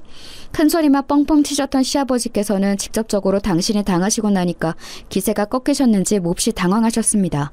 왜냐하면 저는 요행으로 시아버지를 이긴 게 아니라 진짜로 몸쓰는 것에 자신이 있었거든요. 정신적으로는 더더욱 강했고요.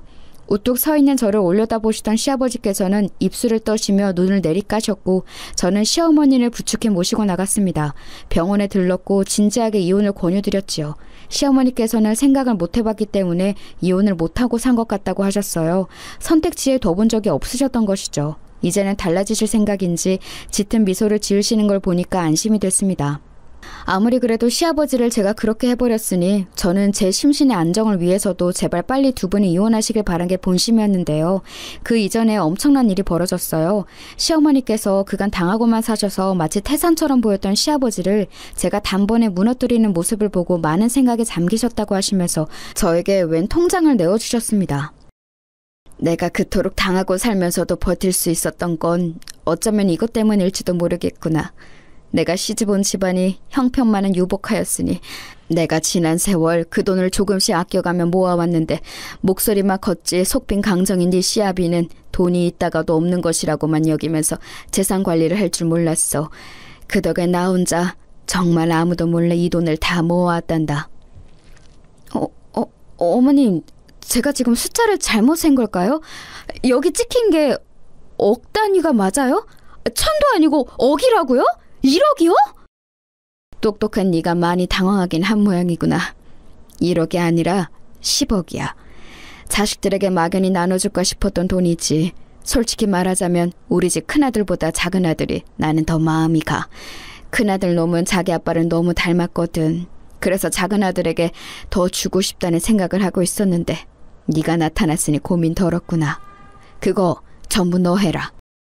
그 자리에서 기절하는 줄 알았습니다. 꿈을 꾸나 싶었어요. 하지만 꿈이 아니라 생시가 맞았어요. 제가 그 돈을 받지 않으려고 하자 시어머니께서는 제 남편을 위해서라도 받아달라고 하셨어요. 그리고 이혼하실 생각이기 때문에 그 돈으로 제가 이혼을 도와드리기를 원하셨습니다. 고민하던 저는 그 말씀을 따랐죠. 남편하고 다른 집으로 이사도 했고 시어머니께서 한 집에 사는 건 끝내 거절을 하셔서 바로 근처에 집을 얻어드렸습니다. 남부러울 것 없는 평화로운 일상이 이어졌고 그간의 마음고생하며 산 세월을 보상받는 것 같아서 너무나도 행복했어요. 제가 웃으면서 행복하게 잘 살자 친정 식구들은 어쩔 줄 몰라 했죠. 제 동생들 전부 결혼에 실패해서 이혼 딱지만 붙었고요. 남동생은 늙어 죽을 때까지 백수일 모양이고 여동생은 아빠 없는 아이를 키우며 삽니다. 그 덕에 친정엄마가 늘 곡소리를 내시는 듯 했어요. 친정아버지는 건강이 안 좋아지셨다고 들었고요. 그들이 혈연으로 봤을 때 제 가족은 맞는데 저는 제 곁에 있는 시어머니와 남편이 진짜 백이 제 가족이라고 느껴지네요. 어디 가서 털어놓을 수 없는 제 속에 담긴 이야기를 들어주신 모든 분들 고맙습니다.